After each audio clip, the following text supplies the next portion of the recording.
Nasunog ang barracks ng CIDG sa Naga City, Camarines Sur. Pinagmula ng apoy, inaalam pa ng otoridad.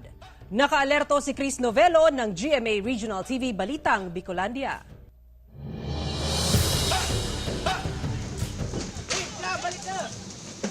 Mabilis na nilamon ng apoy ang barracks na ito ng Criminal Investigation and Detection Group o CIDG Camarines Sur sa Barangay Concepcion Grande, Naga City. Gawa sa light materials ang barracks kaya mabilis na kumalat ang apoy. Nasunog maging ang service firearms ng kapulisan, uniforme at maging ang mga ebidensya sa iba't ibang kaso na hinahawakan ng ahensya. Mabilis namang nailabas ang mga LPG tank na kasama sa mga ebidensya sa isang operasyon ng CIDG na labis na mapanganib kung tumagal pa ang exposure sa apoy. Under investigation pa po ang sa tuyang ining kasulo. As to now po, dahil pa po kita makadeklara kung ano ang talagang possible na kausa kan ining kasulo. Wala namang nasaktan sa insidente, habang inaalam pa ang tanyos ng pinsalang iniwan ng sunog.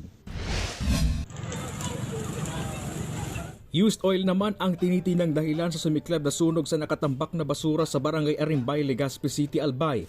Ayon sa BFP Legazpi, posibleng may nagsindi sa mga tuyong dahon sa lugar at inabot ang mga nakatambak na bote na pinaglagyan ng mga used oil. Sa bayan ng Aroroy, Masbate, isang bahay naman sa Barangay Poblasyon sa Zone 6 ang nasunog.